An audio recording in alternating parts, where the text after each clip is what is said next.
Hello and welcome to our podcast series where we explore the groundbreaking research behind the MatCHMaker project. My name is Cherry and I'm here with my co-host Rafael. Today we are diving into the world of solid oxide cells and learn how the MatCHMaker project aims to improve the performance and robustness of electrochemical cells. Joining us today is Sylvain, a researcher working on modeling and understanding the degradation of these cells. Let's start with the basics. For listeners who might not be familiar, what exactly are solid oxide cells? And what role do they play in the transition towards clean energy?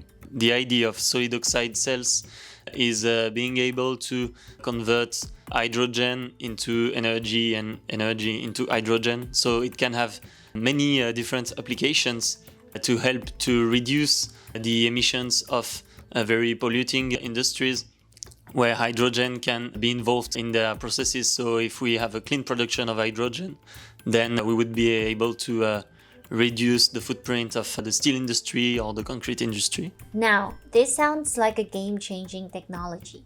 But if it's so promising, why aren't solid oxide cells already used everywhere? Yes, what are the main limitations holding them back? My work in this project is to model the degradation of a part of the solid oxide cells. So it's a technology that is not completely widespread since there are some possible degradations that prevent from this high-scale development. So the specific focus I'm on is to model the evolution of the microstructure during one type of degradation, which is the oxidation of nickel. So we have one part of the cell that is made of a composite, made of porosity, nickel, and zirconia, which is a ceramic. And in several cases, like when there is a air reintroduction at high temperature, we can have the oxidation of nickel that will fill the porosity and put stress on the zirconia.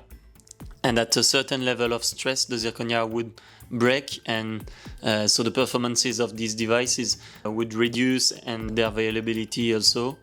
So our goal is to really understand these mechanisms, to model them, and maybe to propose improvements in the materials or microstructures to be more reliable. So essentially, it's a durability problem. You're trying to make sure the materials can withstand harsh conditions without breaking down. You mentioned that you're working on modeling these degradation processes. I imagine that requires a lot of data and visualization. How do you go about observing and quantifying these changes inside the material? Directly, I am collaborating with a team of microscopists that also do image segmentation with advanced machine learning techniques. So thanks to that, we are able to quantify the degradation at different times. And then it's very useful for me to calibrate my model to understand really the mechanisms. And also it provides me different microstructures thanks to their segmentation. So I can test on many different microstructures how would the degradation behave. What I find fascinating, it's also because I'm not a microscopist at first, is the acquisition of the 3D data. So typically the tomography, which is a 3D scan of very complicated microstructures where you have the nickel, the zirconia, and the porosity. And seeing these microstructures before and after degradation helps us really understanding better the mechanism, since we see the evolution of the different phases after this degradation. That's incredible. Being able to literally see how the material changes over time must give a much more intuitive understanding of degradation process. Now that your model is validated and you've gathered so much insight, what comes next? How do you decide which directions to explore or which materials to test further?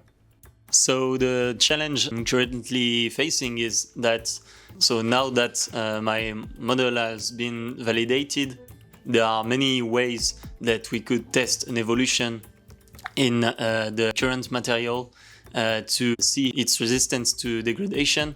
And so it's also a matter of choice. Like how do we begin that? What do we test at the first time? So I'm really happy we have a tool now, but the challenge is giving a direction and also knowing that there are already many microstructures, alternative ones that exist in the literature. We have to make choices to give directions and try to reasonably assess their resistance to the degradation we qualify. That's really inspiring, Sylvain. It's exciting to hear how your work is not only helping us understand these complex materials, but also paving the way toward more reliable and sustainable energy solutions. Thank you so much for joining us today and sharing your insights.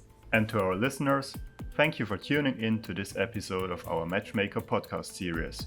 Stay curious, stay inspired, and join us next time as we continue exploring the innovations shaping the clean energy transition.